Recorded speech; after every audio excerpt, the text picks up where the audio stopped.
तो आज हम चर्चा करेंगे जन्माष्टमी के महत्व पे। जन्माष्टमी महोत्सव, और जन्माष्टमी महोत्सव पे हम भगवान कृष्ण की एक सुंदर सी लीला है उसका वर्णन करेंगे। आप सभी तैयार हैं सुनने के लिए? जो तैयार है सुनने के लिए बोले जोर से हरि बोल। तो कृपया कर देंगे शांति बनाए रखे और ध्यान पूर्वक सुनिए। प्रवचन के अंत में मैं आपको प्रश्न पूछूंगा, जो हमने डिस्कस किया है, चर्चा की है, उसके ऊपर आपको प्रश्न पूछूंगा, इसलिए ध्यान पूर्वक सुनिए।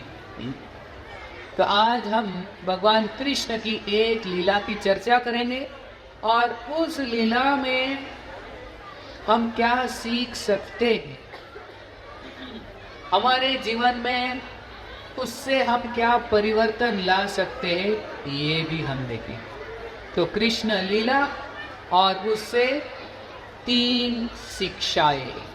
कितनी शिक्षाएं? 3 शिक्षाएं। तो कृष्ण की सुंदर लीला, उससे मनोरंजन भी होता है, लेकिन उसके साथ साथ हमने कुछ सीखना चाहिए, जीवन में परिवर्तन लाना चाहिए। कृष्ण लीला सिर्फ मनोरंजन के लिए नहीं है, लेकिन सीखने के लिए भी है। ठीक है? तो कृष्ण की लीला और उसके साथ 3 शिक्षाएं।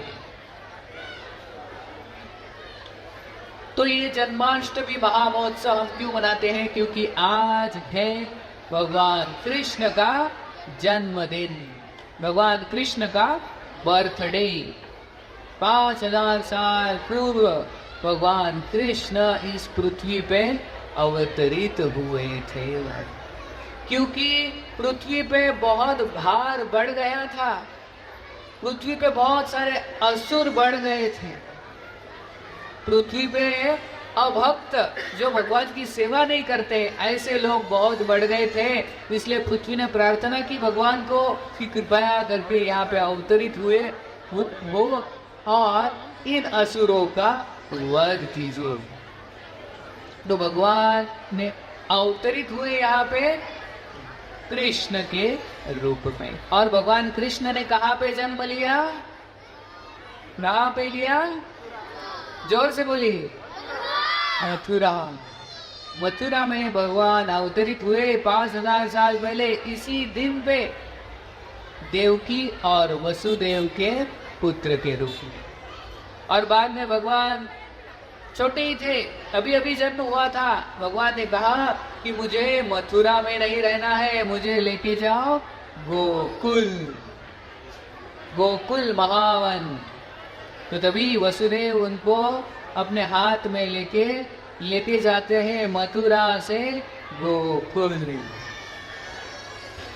तो गोकुल में भगवान आते हैं और वहां पे नंद बाबा और यशोदा के पुत्र के रूप में वहां पे करीब करीब 11 साल रहते हैं। गोकुल, महावन, वृंदावन, सारे वनों में 11 साल रहते। 11 साल के बाद फिर से आते हैं मथुरा में। तो इस 11 साल में भगवान ने बहुत ही सुंदर सुंदर लीलाएं की हैं। तो वृंदावन है, कितने लोग गए वृंदावन? बहुत लोग नहीं गए। एक बार तो जाके आना चाहिए, मथुरा वृंदावन देख के आना चाहिए, तभी हमारा जीवन सफल हो सकता है। हम घूमते इधर उधर उधर उधर घूमते हैं, उससे अच्छा कहाँ घूम के आना चाहिए? मथुरा वृंदावन। क्योंकि वृंदावन ऐसी भूमि है जहाँ पे कृष्ण ने बहुत ही सुंदर ऐसी लीलाएं की। तो इसमें से एक लीला का वर्णन करेंगे, क्योंकि भगवान कृष्ण ने 11 साल में तो अनगिनत लीलाएं की। तो भगवान कृष्ण जब मथुरा से वृंदावन आए और वृंदावन में धीरे धीरे धीरे धीरे धीरे धीरे बढ़ते गए, जब वो 1 दिन के थे, 2 दिन, 3 दिन, 4 दिन, 5 दिन, 6 दिन, तो ये लीला हुई जब भगवान कृष्ण सिर्फ 6 दिन के थे। तो आप बोलेंगे कौन सी लीला हुई ऐसी जब कृष्ण सिर्फ 6 ही दिन के थे? 6 दिन का बालक क्या कर सकता है? वो तो छोटा दूध पीता बच्चा।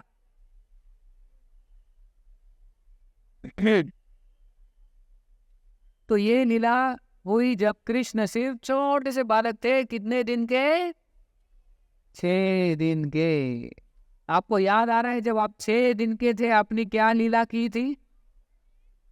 आपको याद आ रहा है? कुछ याद नहीं आ रहा है। लेकिन कृष्ण ने लीला शुरू करना कब से प्रारंभ किया? 6 दिन के थे तब से लीला करना प्रारंभ किया। तो ध्यान पूर्वक सुनिए, ये बहुत ही सुंदर लीला है। तो अब हम मथुरा में आते हैं। तो मथुरा में जो राजा था उसका नाम था कंस। क्या नाम था? कंस। तो ये बहुत ही क्रूर राजा था और उसने वसुदेव और देवकी को बंदी बनाया था, जेल में डाला था। और जेल में जब इनके पुत्र हुए 1 2 3 4 5 6 पुत्रों की हत्या की इस कंस ने, इस नालायक ने, इस क्रूर राजा ने। और बाद में 6वां पुत्र जो था बलराम, वो देवकी के गर्भ से चला गया रोहिणी के गर्भ में, और रोहिणी से जो उत्पन्न हुए वो थे बलराम। बोलो बलराम जी की, दाऊ जी की। तो बलराम का जन्म हुआ पहले, कृष्ण के पहले। बाद में कृष्ण का जन्म हुआ और फिर कृष्ण को वसुदेव मथुरा से लेके गए गोकुल में, और गोकुल से एक पुत्री लाई छोटी। ये यशोदा की पुत्री वसुदेव ने मथुरा में लाई। और जब ये पुत्री आवाज करने लगी जेल में, तो तभी कंस आया। हाँ, ये 8वां पुत्र जन्मा है जो मेरा काल बनने वाला है, मैं उसको अभी खत्म कर देता हूँ। तो कंस तुरंत आया जेल में, कारागृह में, और कारागृह में थे वसुदेव और देवकी, और देवकी के हाथ में कौन थी? यशोदा की पुत्री। तो कंस ने बोला, कहा है मेरा काल, 8वां पुत्र तुम्हारा, उसका जन्म हुआ है, अभी मैं उसको तुरंत मार देता हूँ। वो मेरा काल बनने से पहले मैं उसका काल बन जाता। तो जब कंस ने देखा अरे ये तो पुत्र नहीं है पुत्री है, तो आश्चर्यचकित हो गया। लेकिन वो बोला मैं छोड़ूंगा नहीं, इसको भी नहीं छोड़ूंगा। तो तुरंत जो पुत्री थी उसको खींचने लगा, और देवकी इधर से खींच रही है, इधर से खींच रहा है। देवकी एक साइड से खींच रही है, कंस एक साइड से खींच रहा है, वो छोटी बच्ची। तो देवकी ने प्रार्थना की, अरे ये तो पुत्री है, पुत्र नहीं। आकाशवाणी हुआ था कि 8वां पुत्र तुम्हारा काल बनेगा, ये तो पुत्री है, इसको तो बख्श दो, इसको तो छोड़ दो। कंस बोला मैं नहीं छोड़ूंगा, मुझे ये पुत्री दे दो। और छीन के लिया कंस ने उस पुत्री को, और पैर को पकड़ के उसको पटकने ही वाला था पत्थर पे, तभी वो पुत्री हाथ से निकल गई और आकाश में तेजस्वी रूप ले लिया। और उसने बोला कंस को, हे मूर्ख कंस। कंस देखने लगा, अरे क्या हो, पहली बार ऐसा हुआ, पहले इतने पुत्र मारे थे कुछ हुआ नहीं, ये पुत्री अचानक आकाश में चली गई और मुझे बोल रहे मूर्ख। और ऊपर कंस ने देखा तो कौन थी? कौन थी? दुर्गा देवी। दुर्गा देवी थी वो, दुर्गा। और दुर्गा का रूप लेके 6 हाथ में तलवार, त्रिशूल, ये सब कुछ लेके भयानक रूप प्रकट किया, और कंस को बोली, मूर्ख कंस, तुम्हारा 8वां जो काल है, 8वां पुत्र देवकी का, उसका जन्म हो चुका है। मुझे तुम मार नहीं सकते, और तुम्हारा जो काल है उसका ऑलरेडी जन्म हो चुका है। तो ये जब कंस सुनता है, दुर्गा देवी को देखता है, दुर्गा देवी को प्रणाम करता है। दुर्गा देवी को बहुत मानता था कंस, शिवजी और दुर्गा देवी की आराधना करता था। तो दुर्गा देवी को माफी मांगी, क्षमा मांगी, और दुर्गा देवी अप्रकट हुई। बाद में जाके देवकी और वसुदेव को भी माफी मांगी। वो मैंने बहुत बहुत अत्याचार किए आप पे, मुझे क्षमा कर दो बहना। कंस की बहन थी ना देवकी। वसुदेव देवकी को क्षमा मांगता है ये कंस, और उनको छोड़ देता है, कारागृह से छोड़ देता है। सोचता है कि मैंने बहुत बुरा किया इन दोनों पे, ऐसा नहीं करना चाहिए। 6 पुत्र मारे मैंने इनके, इनको कारागृह में इतना परेशान किया, दुख दिया, उसको बहुत पश्चाताप होता है कंस को। लेकिन जब कंस इनको छोड़ देता है अगले दिन जब अपने मंत्रियों के साथ चला जाता है तो मंत्री जो थे वो बहुत नालायक थे। वो बोलते कंस को, अरे तुमको समझ में आता है क्या, तुमने इनको क्यों छोड़ दिया? आकाशवाणी तो हुई है कि तुम्हारा काल उसने जन्म लिया है, अभी हमें कुछ तो करना पड़ेगा। तुम ऐसे सबको क्षमा मत कर दो, तुम शांत मत रहो, तुमको क्या करना पड़ेगा अभी? ये वृंदावन में जितने भी बालक हुए हैं पिछले कुछ दिनों में उनका वध करना पड़ेगा। तो कंस जो पश्चाताप कर रहा था, शांत हो गया था, अच्छा सज्जन व्यक्ति बन गया था पहले दिन, लेकिन अगले दिन मंत्रियों के गलत संग से फिर से कंस बन जाता है। तो इससे हमें पहली सीख सीखनी है कि गलत संग बहुत खतरनाक होता है। पहली सीख क्या है? पहली सीख क्या है? गलत संग बहुत खतरनाक होता है। कंस एक्चुअली सुधरने वाला था, बहुत सुधर गया था। दुर्गा देवी ने उसको जब झाड़ा, उसको फटकारा, तो कंस सुधर गया था। कंस सोच रहा था अभी मैं शांति से रहूंगा, किसी को तकलीफ नहीं दूंगा, मैं शांति से सबको जीने दूंगा। लेकिन अगले दिन मंत्रियों के गलत संग से, कुसंग के कारण कंस की बुद्धि फिर से पलट गई और वो बोला कि हाँ, ऐसे एक व्यक्ति को बुलाओ कि जो सारे वृंदावन के जो बालक है, छोटे छोटे छोटे छोटे नन्हे बच्चे हैं, उनका वध करेगी। तो सारे मंत्रियों ने सोचा, कंस ने सोचा, और उनके ध्यान में एक ही व्यक्ति आई, कौन कर सकता है सारे बच्चों का वध? जो बाल घातिनी थी। कौन थी? कौन थी वो? कौन? पूतना। तो पूतना का नाम सामने आया कि ये पूतना ही मार सकती है सभी बच्चों को।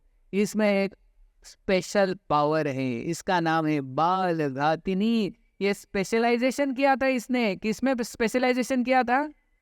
बच्चों को मारने में स्पेशलाइजेशन किया था। छोटे छोटे बच्चों को मारने में स्पेशलाइजेशन। वैसे डॉक्टर्स जब पढ़ाई करते हैं मेडिकल की, तो उसमें भी स्पेशलाइजेशन होता है ना। स्पेशलाइजेशन है, जो चिल्ड्रन के स्पेशलिस्ट होते हैं उसको क्या बोलते हैं? पीडियाट्रिक्स कुछ बोलते हैं ना, पीडियाट्रिक्स। तो जो चाइल्ड स्पेशलिस्ट होते हैं, चाइल्ड का ऑपरेशन सर्जरी करते हैं, चाइल्ड का कुछ व्याधि हुई तो सही करते हैं, ऐसे डॉक्टर को पीडियाट्रिक्स कहते हैं। तो ये जो पूतना थी, इसने भी स्पेशलाइजेशन किया था बच्चों को मारने में।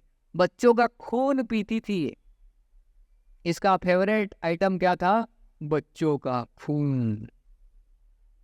तो ऐसे पूतना को कंस तुरंत बुला लेता है।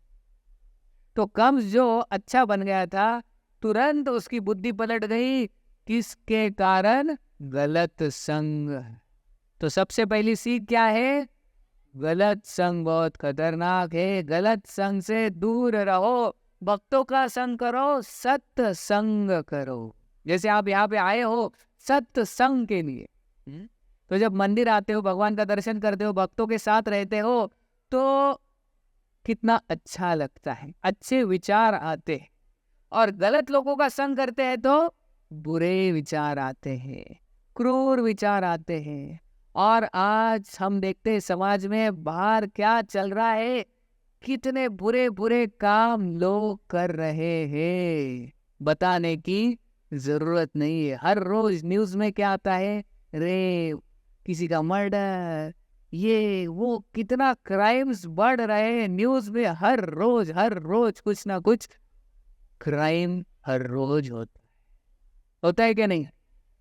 क्यों हो रहा है? क्योंकि इतना गलत संग मिल रहा है लोगों को, और गलत संग में लोग गलत कर देते। इसलिए आज कमी है समाज में, तो किसकी कमी है? सत्संग की। अगर सत्संग हो तो ये दुनिया वैकुंठ बन सकती। तो इसलिए कंस की जो अच्छी बुद्धि थी वो पलट गई। कंस फिर से नालायक बन गया, कंस फिर से क्रूर बन गया, उनके मंत्रियों के कारण, गलत संग के कारण। वैसे ही जो कैकेयी किसकी माँ थी? जोर से, रामायण सुना है कि नहीं? किसकी माँ थी? कैकई। भरत।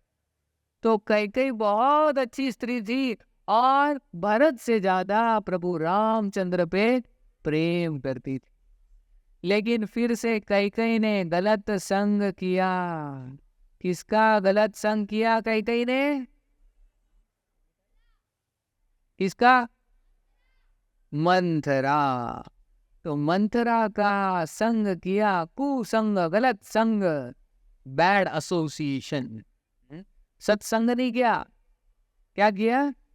गलत संग करने के कारण कैकई प्रभु रामचंद्र से द्वेष करने लगी। सोचिए, गलत संग का असर तुरंत होता है, तुरंत। अगर आप 100 आम लो और उसमें एक सड़ा हुआ आम रख दो तो क्या होगा? सारे आम, एक आम अच्छा हो जाएगा ना, वो सड़ा हुआ अच्छा हो जाएगा। 100 अच्छे आम के कारण वो सड़ा हुआ आम अच्छा हो जाएगा, या वो सड़ा हुआ आम से बाकी सब सड़ जाएंगे? क्या होगा? हाँ, एक सड़ा हुआ आम 100 अच्छे आम को खराब कर सकता है। तो ये शक्ति गलत संग की। तो हमें क्या करना चाहिए? सत्संग। मंथरा के कारण कैकई की बुद्धि पलट गई, मंथरा का गलत संग कर लिया। वैसे ही कर्ण जो था वो अच्छा व्यक्ति था, लेकिन किसके गलत संग से वो भी नालायक बन गया? किसका गलत संग कर लिया? किसका? दुर्योधन। तो ऐसे अनगिनत उदाहरण है, गलत संग से एक अच्छा व्यक्ति बुरा कैसे हो जाता है।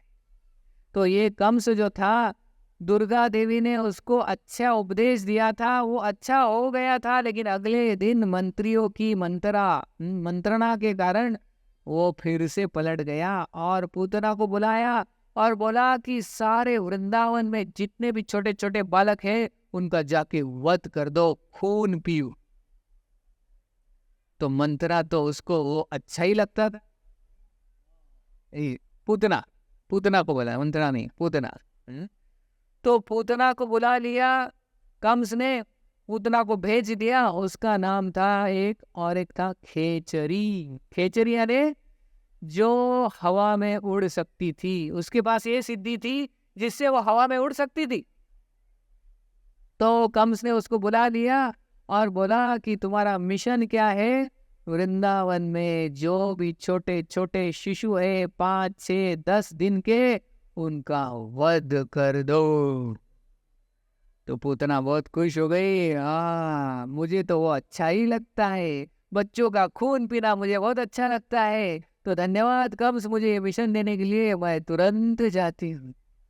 तो कंस ने भेजी हुई ये पूतना गई वृंदावन में। तो वृंदावन में जब गई तो उधर उसने क्या देखा कि सब लोग बहुत खुश हैं, वृंदावन में आनंद का वातावरण है, क्योंकि कुछ दिन पहले ही किसका जन्म हुआ है वहां पे? किसका? कृष्ण का जन्म हुआ है, इसलिए वातावरण बहुत ही सुंदर था, शुद्ध था। सभी भगवान के गुणगान कर रहे थे, सभी आनंद में थे, क्योंकि कृष्ण का अभी अभी जन्म हुआ है। कृष्ण सिर्फ कितने दिन के थे? 6 दिन के थे कृष्ण। तो ये पूतना आई, लेकिन ऐसे रूप में नहीं आई, एकदम सुंदर स्त्री के रूप में, जैसे कि मिस यूनिवर्स। मिस यूनिवर्स बन के आई, एकदम सुंदर रूप लेके पूतना, क्योंकि वो तो खेचरी थी, बाल गाती नहीं थी, उसके पास सिद्धियां थी, इसलिए उसने रूप बदल लिया और बहुत ही सुंदर स्त्री का रूप लेके वृंदावन में प्रकट हुई। तो जब वृंदावन में आई पूतना, तो पूछ रही थी कि ये कृष्ण का घर कहाँ पे है? कृष्ण का घर कहाँ पे है? कृष्ण का घर कहाँ पे है? तो कृष्ण को ढूंढते ढूंढते ढूंढते ढूंढते ढूंढते आखिर तक पहुंच गई नंद महाराज के महल में, नंद महाराज के आंगन में। और जब ही सब व्रजवासियों ने देखा कि कितनी सुंदर स्त्री आ रही है, तो उनको लगा कि साक्षात लक्ष्मी आ गई है हमारे वृंदावन में। तो सारे व्रजवासी बहुत खुश हो गए कि साक्षात लक्ष्मी आई है, अपने पति यानी नारायण या विष्णु को ढूंढते ढूंढते आई है।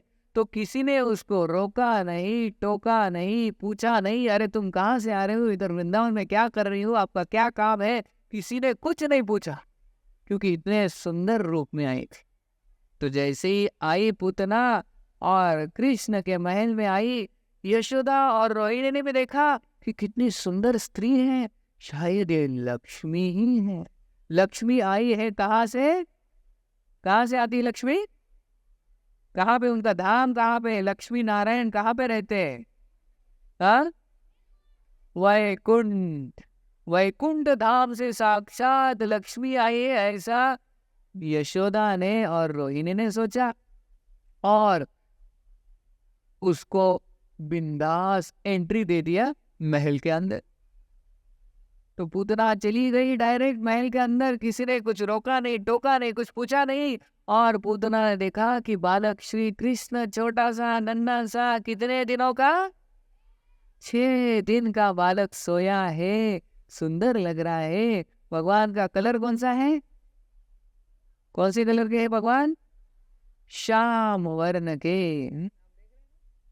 श्याम वर्ण के कृष्ण बहुत ही सुंदर लग रहे थे। पूतना ने देखा, तो पूतना ने जब देखा कि इसको अभी मारना है, ये बालक को मारना है, तो पूतना ने अपने स्तनों पे क्या लगाया था? विष लगाया था, जहर लगाया था। इतना भयंकर जहर था, इतना शक्तिशाली ये जहर था कि जस्ट कोई उसको ओट भी लगा ले तो उसका तुरंत मृत्यु हो जाए। तो पूतना ऐसे आई थी, उसने देखा ये बच्चा खेल रहा है, सुंदर सा बालक, उसके घुंघराले बाल और उसका शरीर है श्याम वर्ण, बहुत ही सुंदर लग रहे थे कृष्ण। लेकिन इसको तो सुंदरता का कुछ पड़ा नहीं था, इसको तो क्या करना था? उसका खून पीना था।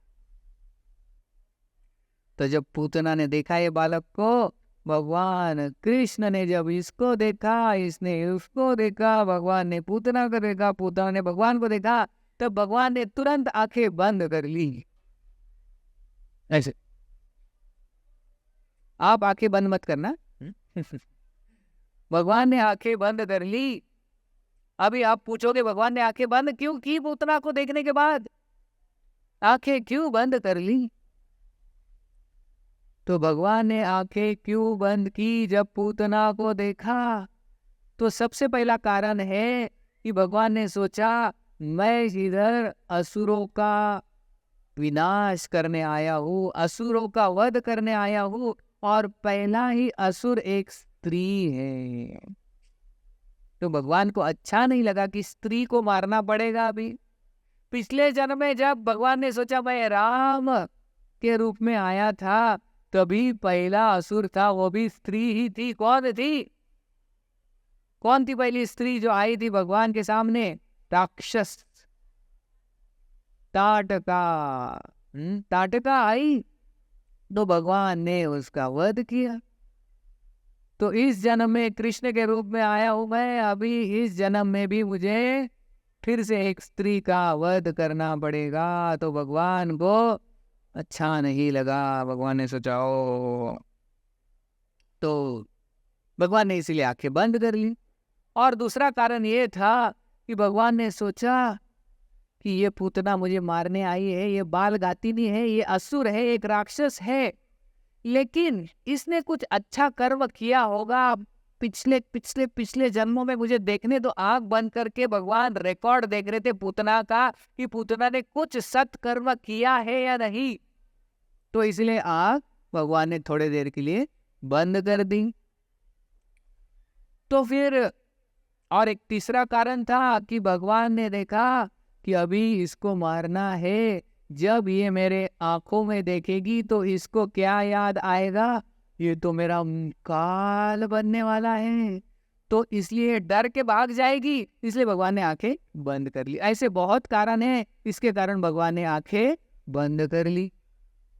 लेकिन पूतना ने नजदीक जाके इस बालक को उठा लिया और तुरंत अपना जो स्तन है वो उससे दूध पिलाने लगी कृष्ण को। और कृष्ण जो है दूध पीने लगे। कृष्ण को पता था कि इसमें जहर है, दूध पिलाने आई लेकिन ये जहर से मुझे मारना चाहती है। तो भगवान ने जहर भी पी लिया, पूतना का दूध भी पी लिया और उसके बाद पूतना का प्राण भी पीने लगे। जैसे ही पूतना का प्राण पीने लगे, पूतना बोलने लगी, उसको दर्द होने लगा, बोल रही छोड़ दो छोड़ दो छोड़ दो छोड़ दो बच्चे, मुझे छोड़ दो। तो छोड़ दो छोड़ दो छोड़ दो छोड़ दो, लेकिन भगवान तो छोड़ने का नाम ही नहीं ले रहे हैं। तो अभी क्या करे क्या करे क्या करे। और पूतना जो सुंदर स्त्री के रूप में आई थी वो अभी एकदम बड़ी हो गई, विशाल हो गई और असुर का रूप ले लिया उसने। और सभी को लगा बाप रे, ये तो बड़े असुर के रूप में है, ये तो पूतना है, ये तो बात गाती नहीं है, हमारे कान्हा कान्हा क्या होगा। और जो बड़ी बड़ी बड़ी बड़ी बड़ी होती गई, उसका साइज था 12 मील। कितना था? 12 मील उसका साइज। तो जब सभी व्रजवासियों ने देखा तो सब डर गए, बोले क्या करे क्या करे क्या करे। और ये पूतना बड़ी होती जा रही है और जोर से चिल्ला रही छोड़ दो छोड़ दो छोड़ दो छोड़ दो। लेकिन कृष्ण तो छोड़ ही नहीं रहे थे और उसके प्राण पीते जा रहे थे पीते जा रहे थे पीते जा रहे थे। तो बाद में भगवान ने बोला पूतना को, देखो एक बार हम जब पकड़ लेते हैं तो छोड़ते नहीं है। तो भगवान जब पकड़ते हैं तो छोड़ते नहीं। तो भगवान एक बार पकड़ते हैं तो छोड़ते नहीं। तो जो भी भक्ति में आता है एक बार, तो भगवान उसको भक्ति से जाने नहीं देते। एक बार जो भक्ति में आया है भगवान उसको जाने नहीं देते। भगवान ने जब पकड़ा इसको, ऐसे पकड़ा कि अभी भगवान छोड़ नहीं रहे थे। तो भगवान के भक्ति में जो भी व्यक्ति आता है वो अगर छोड़ना भी चाहे तो वो छोड़ नहीं सकता। एक बार जो भक्ति में आता है, एक बार जो जोर से बोलता है, बोलिए हरे कृष्णा कृष्णा कृष्णा हरे हरे, हरे राम राम राम हरे हरे। जो हरे कृष्ण महामंत्र बोलता है वो भगवान का अभी भगवान का हो गया, वो भगवान का भक्त हो गया, भगवान उसको त्यागते नहीं है। तो इसीलिए एक बार जो भगवान का नाम लेता है भगवान उसको त्यागते नहीं। तो भगवान ने बोला पूतना को कि मैं तुम्हें छोड़ूंगा नहीं, क्योंकि मैंने तुमको पकड़ा है, अभी मैं तुम्हें छोड़ूंगा नहीं। तो भगवान की भक्ति जो करता है, भगवान का जो भक्त हो जाता है, तो भगवान उसको बाद में जाने नहीं देते भक्ति से। तो ये दूसरी सीख है कि एक बार भगवान पकड़ते हैं तो छोड़ते नहीं है। तो आप सभी भक्ति में आए हैं यहाँ पे जन्माष्टमी के लिए, भगवान की भक्ति कर रहे हैं, तो भगवान आपको फिर से भक्ति से जाने नहीं देंगे। तो आपको लगेगा अरे गलती की क्या मैंने। तो भगवान के जो सानिध्य में आता है तो वो भगवान उसको कभी त्यागते नहीं, इतना याद रखना। ये दूसरी सीख है। तीसरी सीख क्या है कि भगवान ने जब पूतना का प्राण पी लिया तो उसके बाद पूतना का जो वध हो गया, पूतना मर गई, धड़ाम से आप देख रहे हैं इधर गिर गई।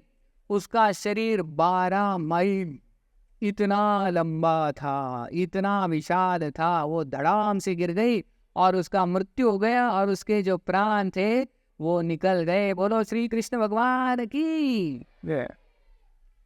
तो जब पूतना मर गई तो उसके शरीर से बहुत ही सुंदर सुगंध आने लगी और वो सुगंध किसकी थी? अबरू की। क्योंकि भगवान ने जब स्पर्श किया पूतना को, तो भगवान ने जब स्पर्श किया पूतना के शरीर को, तो पूतना का शरीर जो है वो शुद्ध हो गया और उससे बहुत ही सुंदर ऐसी सुगंध आने लगी।